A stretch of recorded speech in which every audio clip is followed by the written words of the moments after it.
It's 11 p.m. and you're standing in the hallway outside the bathroom door. He's been in there 20 minutes and you can hear that he's not doing anything in there. You have the entire script lined up in your head. The fair version, the calm version, the one where your voice doesn't shake, you don't cry, and you definitely don't bring up the fight from March. But underneath that careful rehearsal, your stomach's dropping because you already know that the second that handle turns, none of it will come out right. Now, on the other side of that door, he's sitting on the edge of the bath. The phone's in his hand, but he's not looking at it. His jaw's clenched. His mind's racing with a single deafening thought. If I go out there now, I'll only make it worse. So he stays exactly where he is. 2 people, 1 door. Both of you trying desperately not to wreck it. So why does this keep happening? Why do 2 people trying this hard keep ending up on opposite sides of the same door? You've been told the 2 of you were drawn together for a reason, that your childhood shaped what you're drawn to, and somehow you keep choosing the wrong person. But nobody's drawn to distance. Nobody's sitting in the dark hoping for the person who won't text back. You don't have a secret taste for unavailable people, and neither does he. Think about the people you've actually wanted, not the ones you left on read, the ones who texted back.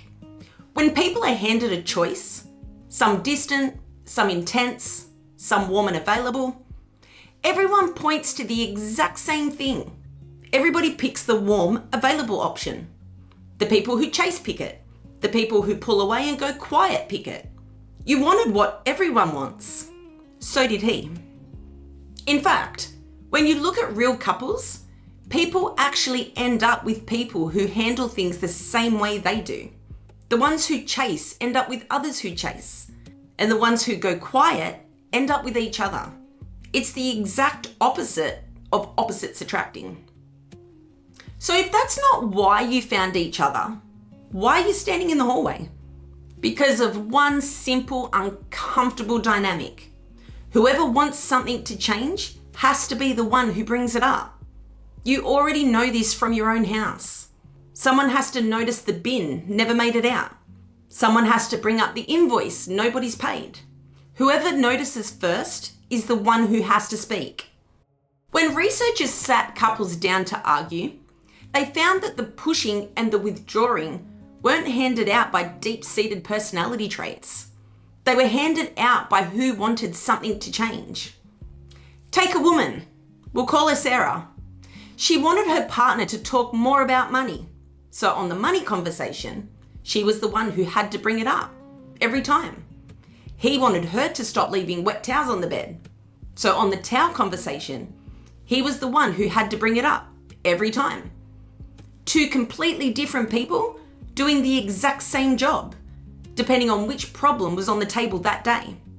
Whoever needs the room to feel different has to bring it up. You have to push. You have to keep pushing because the other person can end the entire conversation just by walking out of the room. And whoever's perfectly fine with how things are right now doesn't have to do a single thing. They just have to wait. You weren't matched by fate. The argument decided your role, not your personality. When you're small, you work out how relationships operate the same way you work out anything else, by watching what happens. If reaching out as a kid got you hurt or ignored, you learn to stop reaching out. If nobody came when you needed them, you learn to get loud until someone did. Neither one is a flaw. Both are just what you learned worked. And what worked at 8 doesn't always work at 34. And here's the hardest part of the role you got handed. It makes you look exactly like the problem. If you want something fixed and you can't get it, you'll chase. You'll raise your voice. You'll bring it up in the car, at the kitchen sink, and outside a bathroom door at 11 o'clock at night. Not because you're broken, because asking loudly is the only tool your role comes with. And the trap runs the exact same way for him. Give the quiet one a problem they can't fix by talking, and waiting is their only tool their role comes with. It isn't coldness, It's just the role doing what the role does. We know this is true because if you change the subject to a problem he wants fixed, the entire house flips. The roles swap entirely. Suddenly he's the one chasing. You're the one going quiet and looking for the hidden exit. Same two people, same childhoods, just a different problem on the table. So look at yourself for a second, not just him. On a different day, about a different problem, you'd be the quiet one. This was never about which one of you is broken. It's about which one of you needed the room to change this time. But knowing why it happens doesn't make it hurt any less. You want something, so you go and get it. You follow him from the kitchen into the lounge room. You ask to just talk about it. From where you're standing, this means, I'm trying to fix us.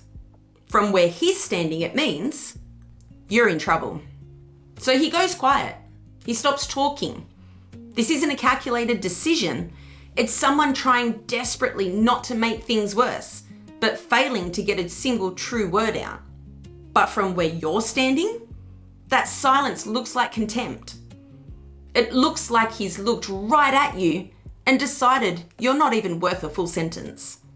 So you get louder. You block the doorway, because if you move, he'll slip away. The argument gets more intense. He pulls further away.